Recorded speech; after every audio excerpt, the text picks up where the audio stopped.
Okay, Scott Stisser here again. We're going to do a Calbatis, Quigley'sCripple Calbatis. TMC hook, TMC 100, size 14. I'm using brown thread, Danville 6/0. It's a funny thing last night, the whole reason I'm doing these videos kind of for myself, because I had figured out a pretty easy way to tie this fly, at least for me. And then last night I needed to tie something. It's been so long. I sat there and stared at the hook. It's like, how the hell did I do that? Anyway, I remembered, but it sure is nice to have a record so you can look back and not have to redo everything. I'm gonna say take some tan marabou.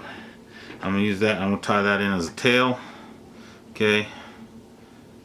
And I just put a couple good tight wraps there like that, maybe one more, get it nice and snug.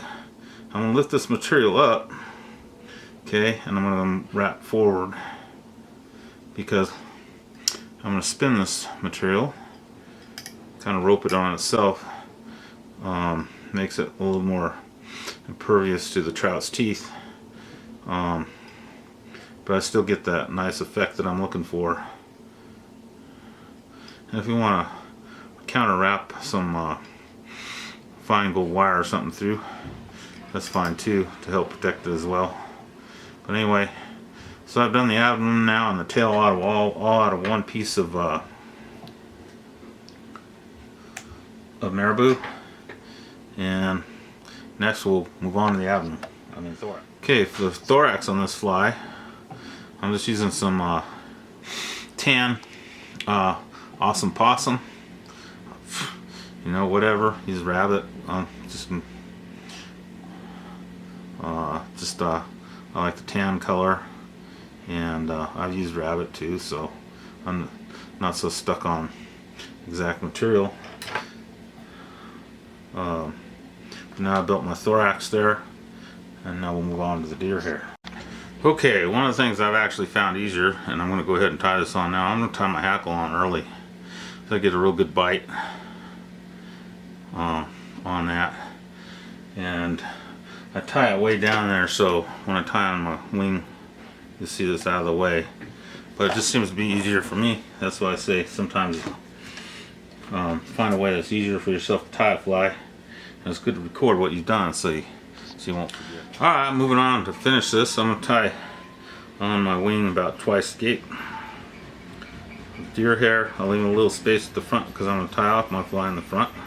Okay, and you notice the hair that I'm using doesn't flare. Flares a little bit, but not too much.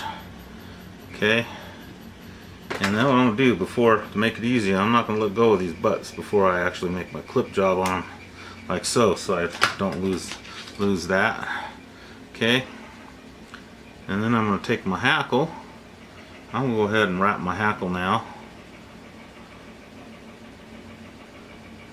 I'm using a kind of a ginger colored hackle. Sometimes I'll use a little more tannish cream, but flies that I've been seeing up on spinning lately have been quite ginger in color, and that's where I'm planning to take these babies.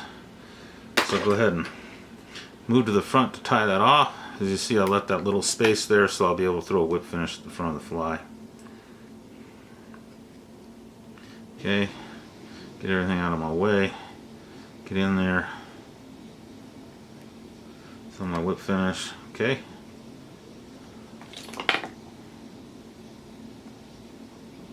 use my scissor blades to keep that from going into grabbing any hackles. Okay, last step, I'm just going to come in and I'm going to clip some of these hackles off the bottom here, like so. So this fly will sit nice and flush on the water. Since this is a cripple, it's not going to sit up high like a dun. I'm going to make it look like it's a fly that's not going to be able to escape and get that trout fish really convinced it's going to be able to grab it. That's it. Let me turn the fly back over. Okay, that's it. That's how I do the Quigley'sCripple Calvados, very effective fly. I love time of season on lakes when this fly is active. It can be a real blast. Alright, enjoy.